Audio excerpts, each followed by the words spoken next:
Aujourd'hui, je vais vous parler des rituels des Vikings qui faisaient partie intégrante de leur culture et de leur religion. Mais avant ça, je te laisse admirer cette dernière création que j'ai faite, que je trouve absolument magnifique. J'ai même pas envie de la vendre tellement je l'aime. Mais comme je porte pas de bijoux, elle sera quand même sur la boutique prochainement. En premier, on avait le blót, qui était un rituel sacrificiel pour solliciter les faveurs des dieux.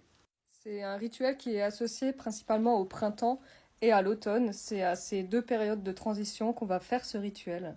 Ce rituel consistait à sacrifier des animaux et à verser leur sang sur des autels ou des pierres sacrées.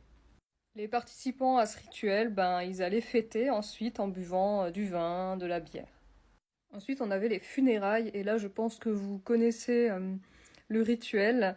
On mettait les défunts sur des bateaux funéraires et on allait incendier ça sur un lac.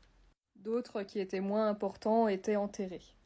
Ces rites funéraires étaient souvent accompagnés de chants, de prières, de cérémonies qui permettaient aux défunts de rejoindre plus facilement l'au-delà.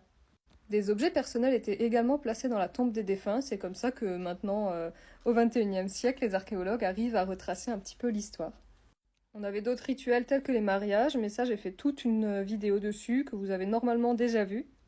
On a un aspect qui n'était pas vraiment des rituels, mais c'était très très ancré dans la culture des Vikings, c'était les sagas.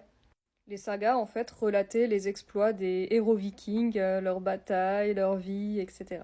Ces sagas étaient souvent racontées lors d'événements, de cérémonies. Elles visaient à transmettre un peu le savoir aux générations futures. Donc une transmission de traditions, de valeurs. Et en dernier, je vais réserver toute une vidéo là-dessus parce qu'il y a beaucoup à dire, c'était les jeux.